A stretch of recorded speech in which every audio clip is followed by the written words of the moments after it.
suave, viver em comunhão com meus irmãos, com bom e com suave, viver em comunhão com meus irmãos, a casa cheia da sua glória, é muita bênção, tem muita vitória, hipocrisia ficou lá fora, e a falsidade mandamos embora, é muita festa aqui na casa do Senhor. Oh, com bom e com suave, viver em comunhão com meus irmãos,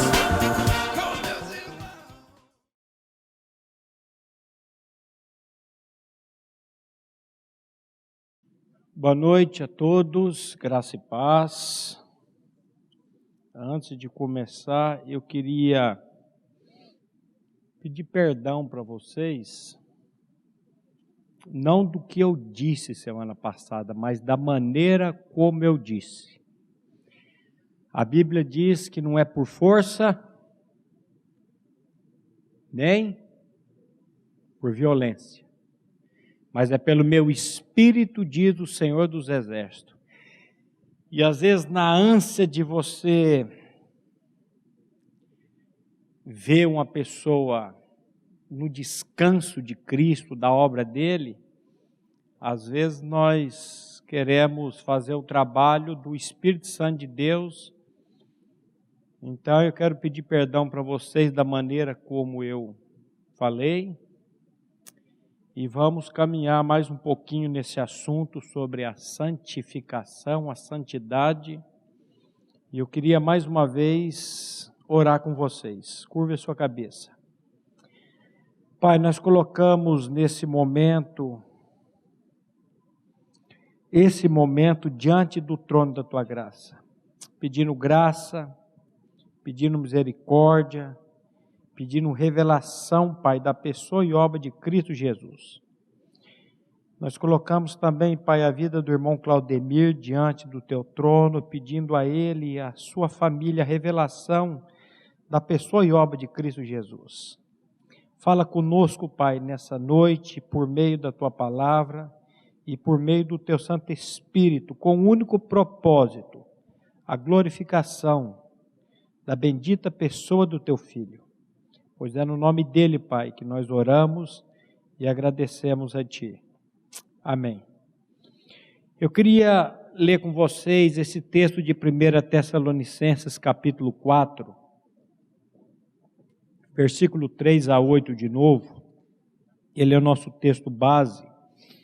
Nós ainda não vamos tratar dele futuramente. Paulo diz assim: pois esta é a vontade de Deus, a vossa santificação, que vos abstenhais da prostituição. Presta atenção. É vontade de quem a sua e a minha santificação? De Deus. Eu vou ser bem sincero com você. Você e eu não queremos santificação, não. Só se o Espírito começar a trabalhar em nós, para nós buscarmos isso. Mas a santificação, a vontade de Deus é essa, a vossa santificação. Lembre-se que Paulo está escrevendo aqui para cristãos. Aí ele diz que vos abstenhais da prostituição. Essa aqui é uma das primeiras palavras no grego. Ela é a mais light. É porneia, é a cartasia e a selgueia. A selgueia é a mais pesada. Então essa palavra aqui, porneia no grego, eu só vou falar o significado dela no Strongs. Ele diz assim: relação sexual ilícita, adultério, fornicação, homossexualidade, lesbianismo, relação sexual com animais, relação sexual com parentes próximos, relação sexual com homem ou mulher divorciada. Esse é o significado da palavra porneia. Que cada um de vós saiba possuir o próprio corpo em santificação e honra, não no desejo da lascívia. Essa palavra lascívia, ela é bem pesada também no grego, ela é epitomia. Essa palavra lascívia significa girar em torno de algo, rodear. Olha aí o que é o significado dela. Ter desejo, ter um anelo, cobiçar, ansiar, procurar coisas proibidas. A palavra epitomia significa isso. Como gentios que não conhecem a Deus, e que nessa matéria ninguém ofende e nem defraude. Essa palavra ofenda, que ninguém ofenda. O significado dela no grego é uperbaiano, não é superbaiano, é uperbaiano. O que significa essa palavra ofenda? Passar além, ultrapassar os limites, errar, transgredir. Então, olha o que Paulo está dizendo, que nessa matéria ninguém ofenda, nem defraude alguém, porque o Senhor contra todas essas coisas, como antes vos avisamos e testificamos claramente, é o vingador. Porquanto Deus não nos chamou para a impureza, e sim para a santificação, de sorte, que quem rejeita estas coisas, não rejeita o homem, e sim a Deus, que também vos dá o seu Espírito Santo. Quando nós estamos rejeitando esse assunto sobre santificação, sobre santidade, o que Paulo está querendo mostrar aqui é que, na verdade, nós estamos rejeitando a Deus, que nos dá o seu Espírito Santo. Semana passada nós falamos sobre um assunto, se não tiver conseguindo aí, eu ponho aqui, Camarguinho. Semana passada nós falamos sobre um assunto, esse assunto que está recheado, toda a palavra de Deus, Novo, Velho Testamento, que é o assunto da santificação ou da santidade. Já consegui aqui, pode deixar. Como que a Bíblia fala sobre santificação, sobre santidade. E nós vimos aqui que Deus nos salva, Deus nos salvou em Cristo com um propósito, manifestar em nós e por meio de nós a sua vida. Eu já disse aqui, o pastor Paulo Bornelli, lá de Maringá, ele fala, tem gente que pensa que salvação é seguro contra incêndio. O que significa isso? Eu estou salvo, não vou mais para o inferno. Então, é verdade que se você crê na obra de Cristo, não tem como você ir para o inferno mais. Mas Deus nos salvou em Cristo com um propósito, manifestar em nós a vida dele, manifestar em nós a salvação dele. Nessa quinta-feira o pastor Glenn começou a estudar com os homens lá na chácara da nossa comunidade, o livro dele, A Salvação da Alma. Eu fui salvo, estou sendo salvo e eu serei salvo. Os 3 tempos da salvação. A salvação, ela começa no nosso espírito, nós vamos ver aqui, o mesmo Deus de paz vos santifica em tudo, e a Bíblia começa de dentro para fora, e todo o vosso espírito, alma e corpo sejam conservados inteiros, irrepreensíveis. Então a salvação nossa, ela começa no nosso espírito, depois ela vem para a nossa alma, e ela quer também vir para o nosso corpo, trabalhar no nosso corpo. Aqui nós vemos, alguns estudiosos chamam de tricotomia. O ser humano, ele é espírito, alma e corpo. Então Deus, ele começa a salvação no nosso espírito, depois ela vem trabalhar com a nossa alma, a nossa mente, as nossas emoções, a nossa vontade, mas aonde Deus também quer manifestar a santidade ou a salvação no nosso corpo. Ele quer manifestar no nosso corpo. Então, quando nós nascemos de novo, o nosso espírito é vivificado. Porque falar sobre santidade, falar sobre santificação, para quem não nasceu de novo, é aquilo que o Márcio disse aqui no domingo. É você preparar um banquete, colocar ali uma picanha, colocar ali uma boa salada de tomate, sem cebola, por favor. Pessoa que faz salada de tomate e coloca cebola na salada de tomate, estraga com a salada. Você vai comer tomate com um gosto de cebola? Ué. Então você coloca ali uma boa carne, uma boa salada, aquilo tudo, coloca ali uma toalha, uma coisa bonita, e pega um porco e traz ele ali, e do lado você coloca uma bacia de lavagem. Para onde que o porco vai? A natureza dele, de lavagem, ele vai comer ali. Se tivesse como pegar esse pobre animal e colocar ali um coração humano, uma mente humana, ele não iria para a lavagem, ele iria para a picanha, e eu sou mais fã desse negócio aí de picanha, de coisa. Hoje eu passei a manhã toda no médico, no hospital, não estou com corona e nem com dengue, calma.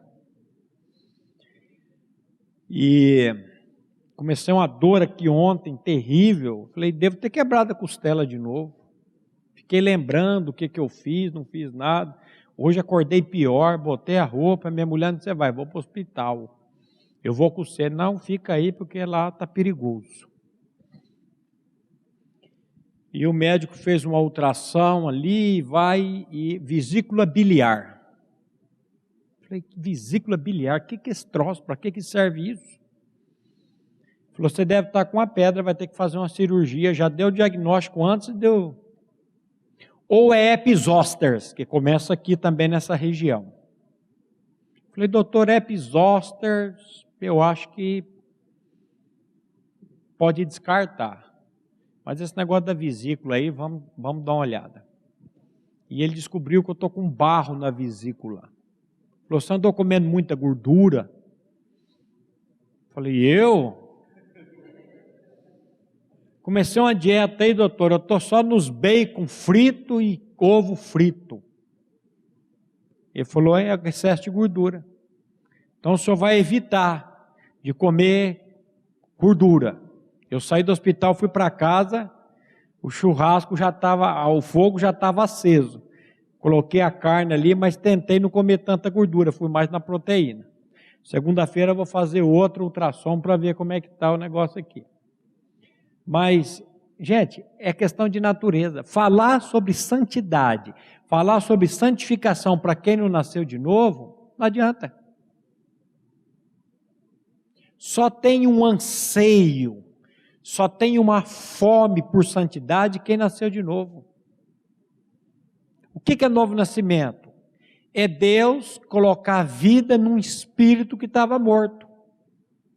Vocês lembram de Efésios, quando Paulo diz assim, Ele vos deu vida, Efésios 2:1, ou Ele vos vivificou, estando vós mortos nos vossos delitos e pecados, nos quais andastes outrora, segundo o curso desse mundo.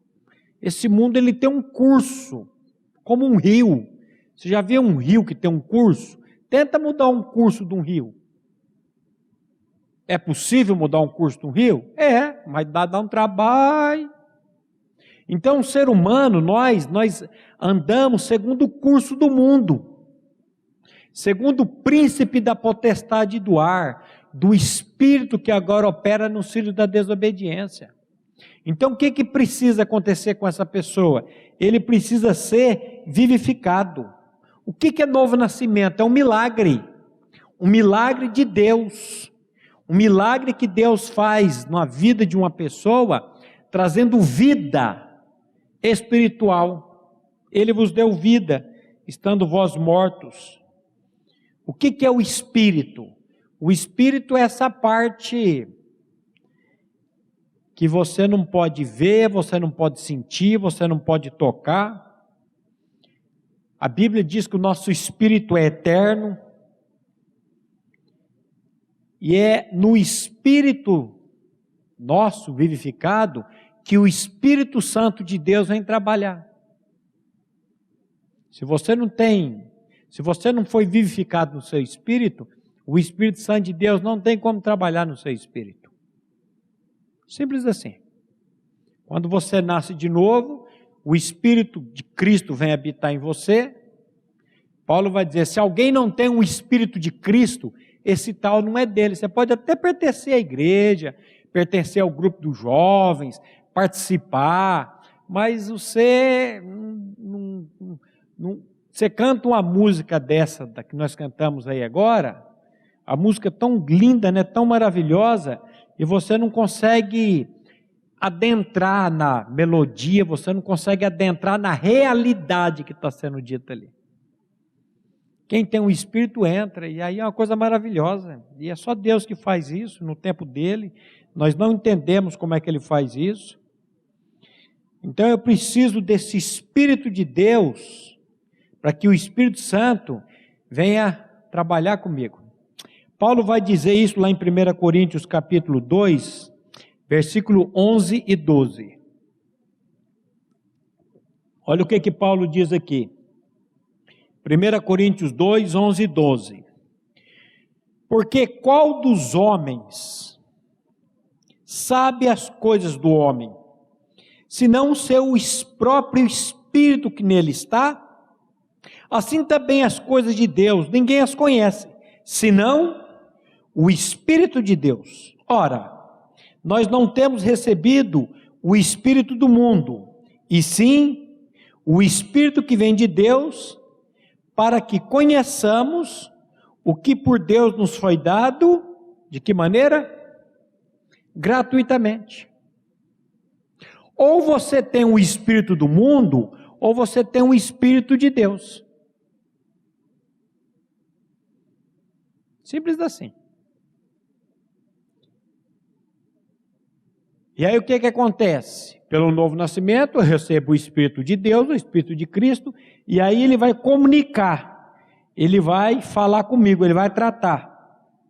Então, podemos levantar aqui uma pergunta: qual é o Espírito que está comandando a sua vida? Qual é o Espírito que está comandando a minha vida? O Espírito do mundo ou o Espírito de Deus? Aí é com você. Não existe relacionamento com Deus genuíno, vamos dizer assim, no nível da alma. Até porque a Bíblia diz assim, Deus é Espírito, e importa que os seus adoradores o adorem em espírito e em verdade. Então, mente, emoção e vontade, e isso aqui você vai encontrar muito na religião. Eles mexem muito com a emocional. Mente, emoções, a vontade, sempre mexendo ali no nível da alma. É um louvor bem específico, ele mexe muito com a alma, as pessoas pulam muito, tem umas que soam muito, tem ali uma coisa, mas é só no nível da alma, não é no nível do espírito. Então, o que está controlando a sua vida e o que está controlando a minha vida? O alvo de Deus é que a santificação ou a santidade atinja o meu corpo. Isso é o alvo final. Não vou falar de glorificação, não. O mesmo Deus de paz vos santifique em tudo, e todo o vosso espírito, alma e corpo. Primeiro o espírito, depois ele vai tratando com a alma, mas aí ele vai trazer aqui também no corpo, atingir o nosso corpo. Por quê? Porque é através do corpo que você e eu glorificamos a Deus, é através do corpo que nós testemunhamos de Deus para as pessoas. A maneira como você se porta com o seu corpo, a maneira como eu me porto com o meu corpo, a maneira como eu trato do meu corpo. Você pensa que não, mas as pessoas lá fora estão olhando para isso. E o nosso corpo, ele é o quê? O templo do Espírito. Então, a santificação, ela tem como esse objetivo final, manifestar nos nossos corpos, através daquilo que nós falamos, através dos nossos gestos, do nosso caminhar. E olha, você pensa que não, mas você está fazendo as coisas aí fora e as pessoas estão olhando para você e para mim. Como você e eu estamos nos portando lá fora. Agora, como é que Deus faz essa obra nas nossas vidas? Nós vimos aqui semana passada que as coisas de Deus são simples. Às vezes nós falamos aqui semana passada daquele general Naamã, quando ele estava com lepra, e a menina disse, vai lá, se você estivesse lá na cidade, lá, o homem de Deus, ele ia te curar. E ele foi para a casa do homem de Deus. E ele chegou lá, o homem de Deus não desceu para conversar com ele. Mandou um recado e mandou ele tomar um banho no Rio Jordão. E ele ficou indignado. Ele achou que o homem de Deus ia vir e invocar o nome do Deus dele. E ele achou que ia descer um raio, uma coisa esquisita, e o negócio ia ser curado. Ele esperava isso. E o mensageiro falou, só vai lá no Jordão, dá 7 mergulhos. Ele ficou invocado.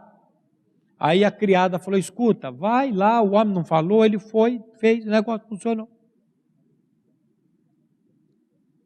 E nós vimos aqui semana passada, dessa expressão que Paulo usa em Romanos 12, apresente os vossos corpos como um sacrifício vivo, santo e agradável a Deus, que é o vosso culto racional. Essa palavra lá, peristemai, coloque-se diante de Deus.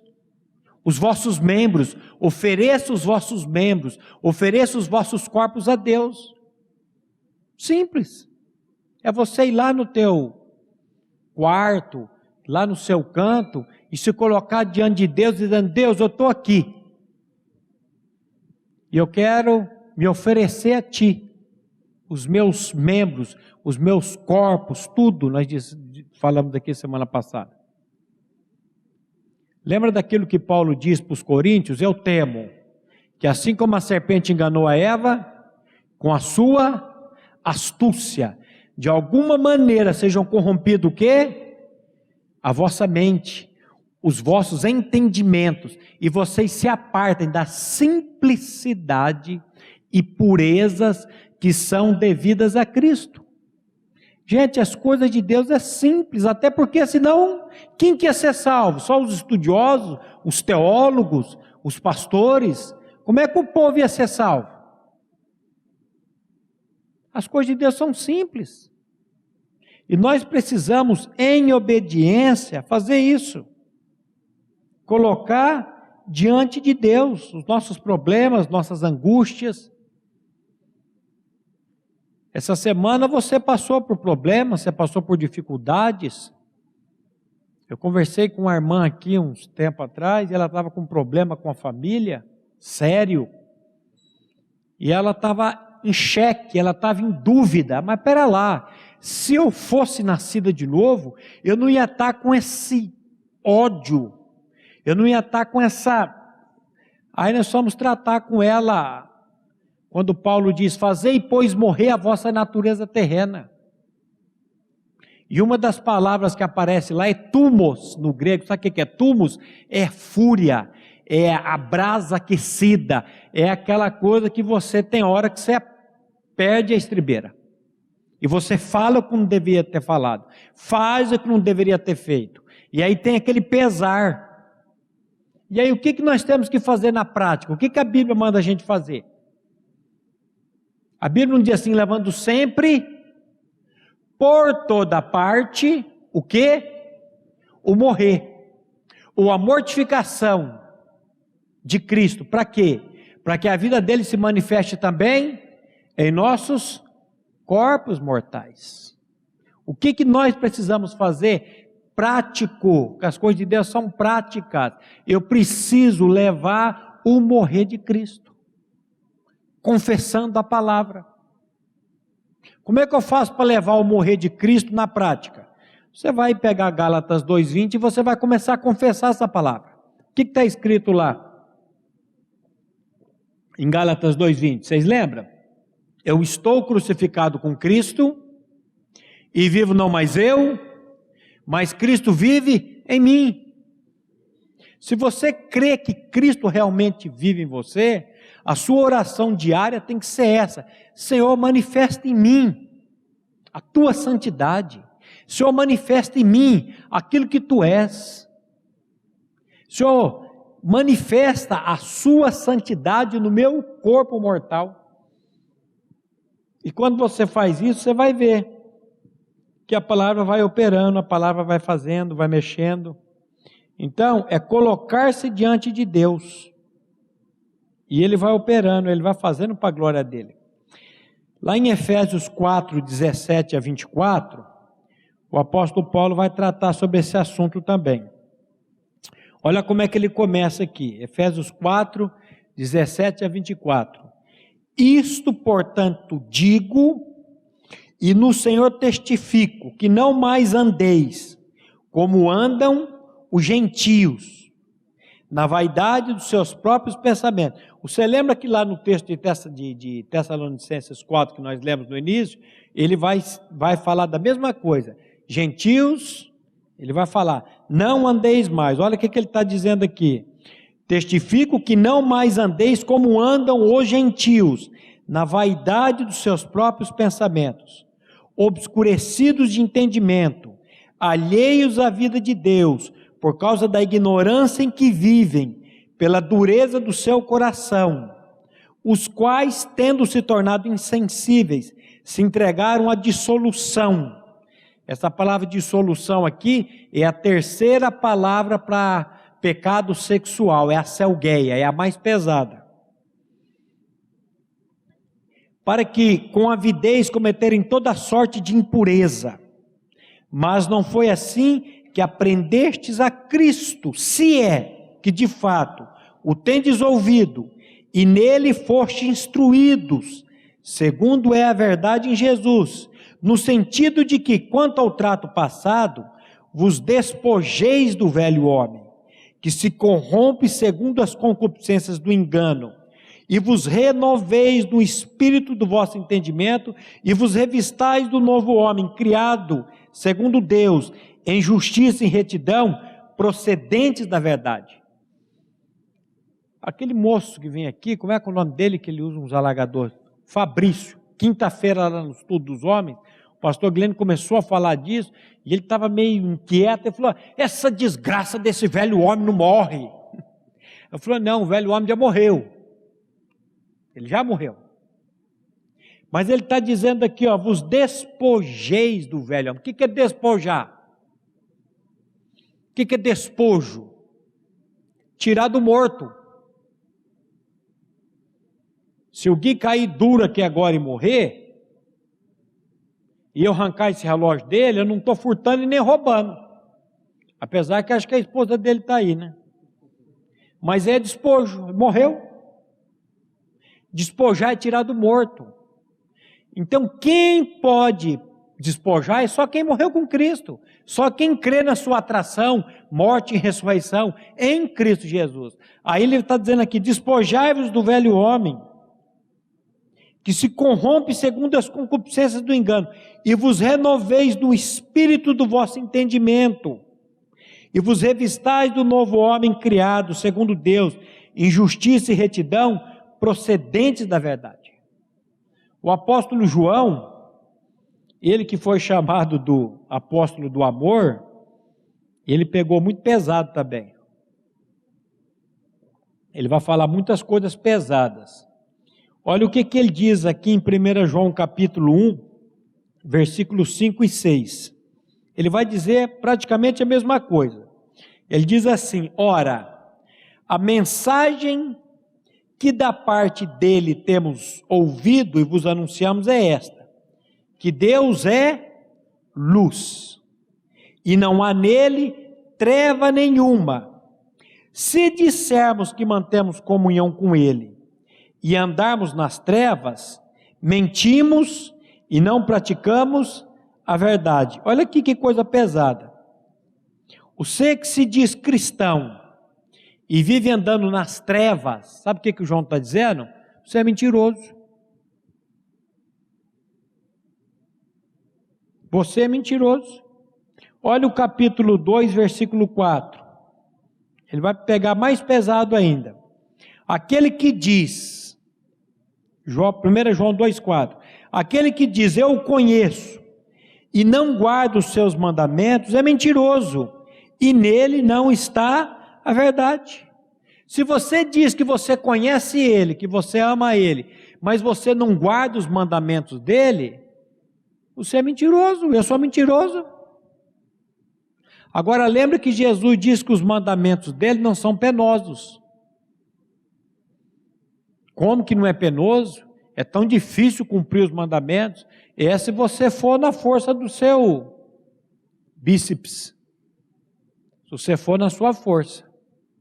Agora, se você aprender a ir diante do trono da graça de Deus, a se oferecer a Deus, colocar diante de Deus, você vai ver que a obra começa de dentro para fora, gente. Não é por força, não é por violência. Então, isso aqui é um ensino da Bíblia, isso aqui não saiu da cabeça do pastor Maurício. É a palavra que está dizendo. Se você diz que conhece a Deus, se você vive nas trevas, a palavra está dizendo, você é mentiroso. Se eu estou dizendo que eu sou um pastor, nascido de novo, e eu vivo nas trevas aí fora, eu também sou mentiroso. Mesmo tendo conhecimento bíblico, conhecimento teológico, isso aí não vale nada. Olha o verso 5 e 6. Aquele, entretanto, que guarda a palavra, nele verdadeiramente tem sido aperfeiçoado o amor de Deus. Nisto sabemos que estamos nele. Aquele que diz que permanece nele, esse deve também andar assim como ele andou. E como é que ele andou? Como é que Jesus andou? Ele andou numa vida de promiscuidade, ele andou numa vida de mentira, ele andou... Qual foi a vida que ele andou? Uma vida diante de Deus, uma vida de santidade. Isso aqui não é exagero de Paulo, não. As epístolas estão, todas elas falam disso. Vamos pegar mais um texto aqui, 1 Pedro 4, de 1 a 5. Olha o que Pedro vai dizer aqui. Ele diz assim, ó, ora, tendo Cristo sofrido na carne, armai-vos também vós do mesmo pensamento. Pois aquele que sofreu na carne, deixou o pecado, para que, no tempo que vos resta na carne, já não vivais de acordo com as paixões dos homens, mas segundo a vontade de Deus. Porque basta o tempo decorrido para terdes executado a vontade dos gentios, andando em dissoluções. A palavra dissolução é a selgueia também no grego. É a terceira palavra mais pesada para os pecados sexuais. Concupiscências, borracheiras. O que é isso? Essa palavra no grego é potos. Essa palavra potos significa ato de beber, ato de viver na farra. Você conhece alguém que vive na farra? Não pode ficar sabendo de uma festa, de uma coisa que ele já está farriando, já está querendo ir atrás disso. E aí ele continua. Olha aí como é que ele diz mais. Ele diz assim, orgias, bebedices e em detestáveis idolatrias. Por isso, difamando-vos estranham que não concorrais com eles ao mesmo exagero de devassidão, os quais hão de prestar contas àquele que é competente para julgar vivos e mortos. Então, meus queridos, a pessoa que nasceu de novo, a pessoa que se diz cristã, ela não vai viver nisso aqui que Pedro está dizendo. O que a Bíblia está dizendo é que o nascido de novo ele não pertence mais às trevas, ele agora pertence à luz. O texto lá de Efésios diz: andem como filhos da luz, honestamente, como de dia, Paulo vai dizer. Você é o quê? Você é a luz ou é trevas? Eu sou luz ou eu sou trevas? E quem que pode manifestar essa luz em nós? Gente, é o Espírito Santo de Deus. Quem é você? 1 Pedro 2, 9 a 10. Esse texto aqui ele vai mostrar, lembrar você quem é você e quem sou eu. Olha como é que o Pedro diz aqui: vós, porém, irmãos, sois raça eleita, sacerdócio real, nação santa, povo de propriedade exclusiva de Deus. Quem é você? Quem sou eu? Pedro está dizendo, nós somos raça eleita, um sacerdócio real, uma nação santa, um povo de propriedade exclusiva de Deus. Lembra aquilo que Paulo vai dizer em Coríntios? Que nós somos comprados por bom preço. Qual foi o preço que Deus pagou por você e por mim? Foi coisas corruptíveis como prata ou ouro? Que foram resgatados do vosso fútil procedimento? E aí ele fala que vocês aprenderam dos seus pais? Não, ele vai dizer, pelo precioso sangue de Cristo. Então ele está dizendo aqui, ó, nós somos agora propriedade exclusiva de Deus, a fim de proclamardes as virtudes daquele que vos chamou das trevas para a sua maravilhosa luz. Vós sim, que antes não erais povo, mas agora sois povo de Deus, que não tinhais alcançado misericórdia, mas agora alcançastes misericórdia. Isso aqui é cristianismo, gente. Aqui Pedro está mostrando para você e para mim a doutrina da santificação. Nós somos comprados por Deus. Nós não pertencemos mais às trevas, nós pertencemos agora à luz. Ele está dizendo, vocês antes eram uma coisa, agora vocês são outra, porque vocês foram comprados. Isso aqui é muito pesado. Aí ele vai continuar agora, é bem prático no versículo 11, ele diz assim, amados, exorto-vos. Essa palavra exortar é a mesma palavra do Espírito, parakaleo. Essa palavra exortar significa chamar para o lado, admoestar, consolar, instruir, ensinar. Amados, exorto-vos, como peregrinos e forasteiros que sois, a vos abterdes das paixões carnais. Olha aqui, epitomia, essa palavra pesada, que fazem guerra contra a alma, mantendo o quê? O exemplar o vosso procedimento no meio dos gentios, para que, naquilo que falam contra vós outros, como malfeitores, observando-vos as vossas boas obras, glorifiquem a Deus no dia da visitação. Olha que texto mais lindo, que coisa mais linda que a palavra está dizendo aqui. Vocês são forasteiros e peregrinos.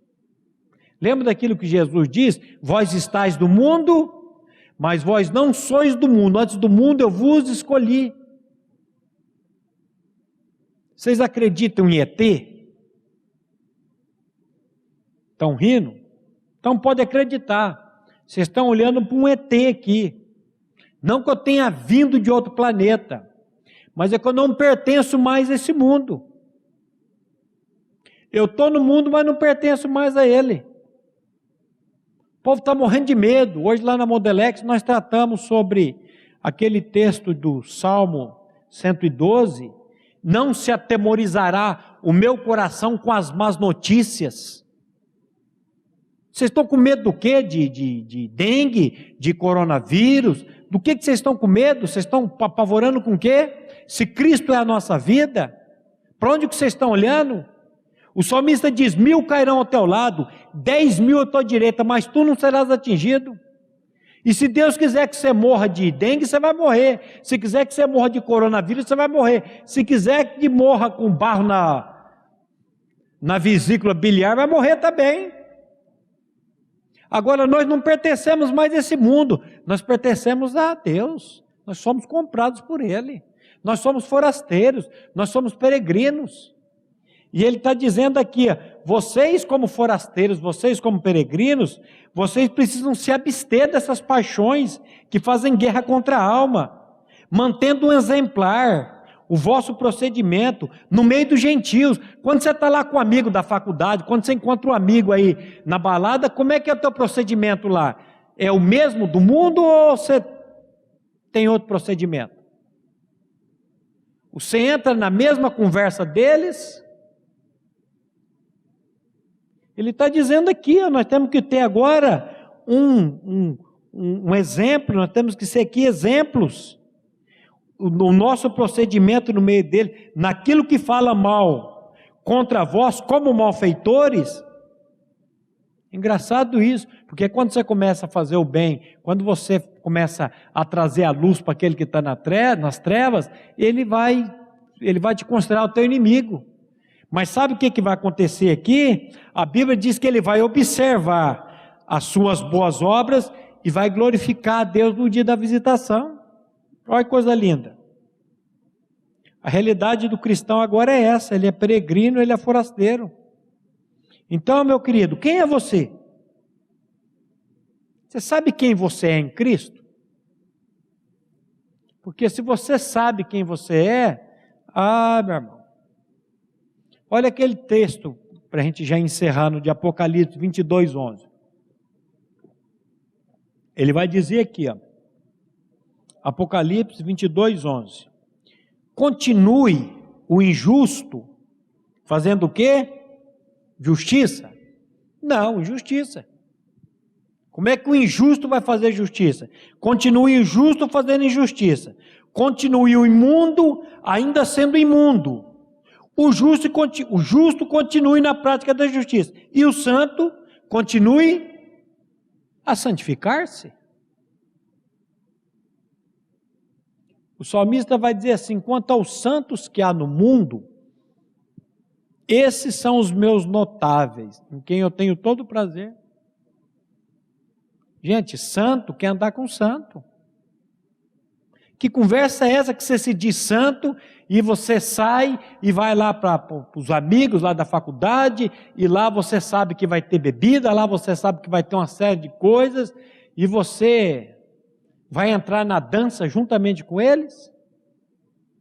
Não, você tem que ser sal, você tem que ser luz, você tem que fazer a diferença, ainda que seja taxado de crente, de idiota, isso aí é normal. O objetivo de Deus, supremo de Deus, é que nós venhamos a participar da herança dos santos na luz. Colossenses 1, de 9 a 12, olha o que Paulo diz aqui.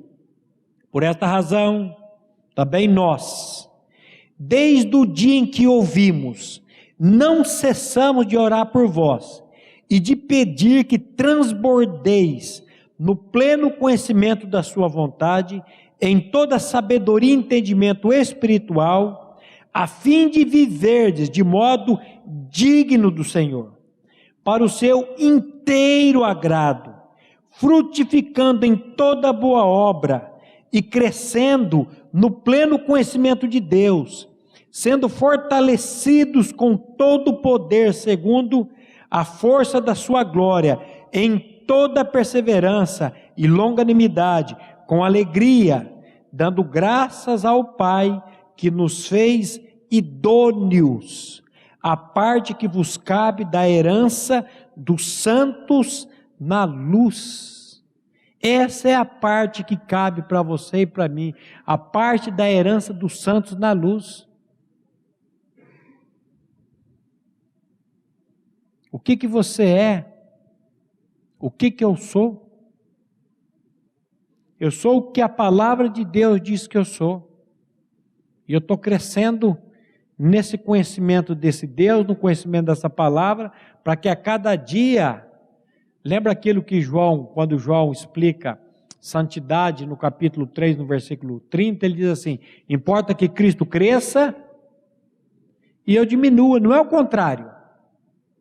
Tem muitos cristãos aí, entre aspas, que a cada dia ele está crescendo e Cristo está diminuindo. Ele está crescendo e Cristo está diminuindo. Ao contrário, você e eu precisamos diminuir e ele crescer.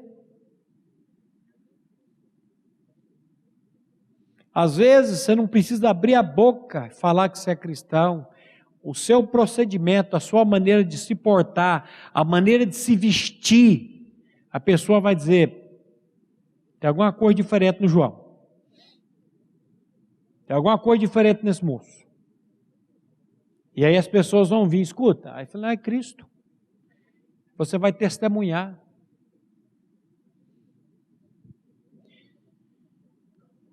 Eu li aquela frase semana passada do Campbell Morgan, quando ele diz assim: a santidade não é libertar-se da tentação, mas é ter poder para vencer a tentação. Olha só, santidade não é eu ser liberto da tentação. Santidade é eu ter poder para vencer a tentação, dizer não para o pecado, dizer não para as trevas. E o Tozer, ele diz assim: o verdadeiro ideal cristão não é a felicidade, mas a santidade. Se você está pensando que você está buscando Deus e você vai buscar Deus para ser uma pessoa muito feliz, o ideal não é esse. O ideal é a santidade. Então, Senhor, manifesta em mim a sua santidade, por tua graça, por tua misericórdia. Qual que é o depósito, ou melhor, qual que é o propósito de Deus para a vida do regenerado? Vamos ler, agora é o último texto mesmo. Efésios 4, de 11 a 15. Olha aqui o propósito de Deus. Paulo diz assim: Ele mesmo concedeu uns para apóstolos, outros para profetas, outros para evangelistas e outros para pastores e mestres, com vistas ao aperfeiçoamento dos santos, para o desempenho do seu serviço, para a edificação do corpo de Cristo, até que todos cheguemos à unidade da fé e ao pleno conhecimento do Filho de Deus, à perfeita varonilidade, à estatura da plenitude de Cristo, para que não sejamos mais como meninos, agitados de um lado para o outro, levados ao redor por todo vento de doutrina, pela artimanha dos homens, que pela astúcia induzem ao erro, mas seguindo a verdade em amor, cresçamos em tudo, naquele que é o cabeça, Cristo. Qual que é o alvo do cristão? Crescer a perfeita varonilidade, a estatura da plenitude de Cristo. Eu vejo muitas pessoas dizendo: eu quero isso para a minha vida, mas não se movem. E o primeiro movimento que nós temos que fazer é diante de Deus, oferecendo, pedindo a Ele. E quando Paulo diz aqui no versículo 12, com vistas ao aperfeiçoamento dos santos. Mas o santo precisa ser aperfeiçoado? Vixe, como precisa. Nós precisamos crescer em santidade cada vez mais. Se você não está crescendo, se você olha o ano passado, nós estamos que ano? 20. Você olha para 2019, quando você olha para essa mesma data aqui do ano passado, e você lembra, como é que era a sua vida, a sua comunhão com Deus, há um ano atrás? Como é que você falava de Deus para as pessoas? Como é que você se comportava? E hoje? Teve um crescimento de lá para cá? Tem que ter tido, se você é cristão. Se não teve crescimento, você precisa ir diante de Deus e pedir, clamar por misericórdia, para Ele te salvar. Porque o propósito de Deus é isso, é a manifestação da santidade o Filho de Deus em nós, por nós e através de nós. Amém? Vamos orar? Pai, nós novamente nos colocamos diante do Teu trono maravilhoso. E a Tua palavra diz que é o trono de graça e não o trono do julgamento ainda. E a nossa oração, Pai, nessa noite, em nome de Jesus, a Tua palavra foi proclamada, o Teu evangelho foi falado. E a nossa oração nessa noite é que o Teu Santo Espírito esteja agindo em cada mente, em cada coração aqui. Não somente os que estão aqui sentados, mas os irmãos que nos acompanham pela internet também, os irmãos que vão ouvir essa mensagem posteriormente. Trate com a Tua palavra e com o Teu Santo Espírito na vida de cada um deles e na vida de cada um de nós.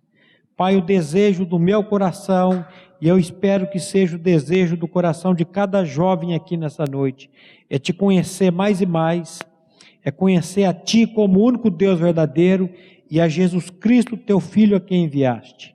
E que nós possamos, Pai, diminuir e a bendita pessoa do Teu Filho aumentar e crescer em nós mais e mais, para que possamos ser testemunhas vivas daquilo que o Senhor tem feito em nós. E é no nome dEle, Pai, que nós oramos e agradecemos a Ti. Amém. A Livraria PIB Londrina procura selecionar cuidadosamente seus títulos e autores a fim de oferecer um conteúdo alinhado com o Evangelho de Jesus Cristo. Bíblias, livros de teologia, devocionais, literatura infantil, biografias, comentários bíblicos e muito mais. Dispomos também de um acervo de CDs e DVDs das mais de 5.000 mensagens ministradas na Primeira Igreja Batista em Londrina. Visite a Livraria PIB Londrina e conheça ainda mais. Livraria PIB Londrina, de segunda a sexta, das 13h30 às 18 horas. Endereço na Avenida Paraná, 76A, próximo ao Calçadão, bem no centro de Londrina. Ligue para 3372-8921 ou acesse o site www.livrariapiblondrina.com.br.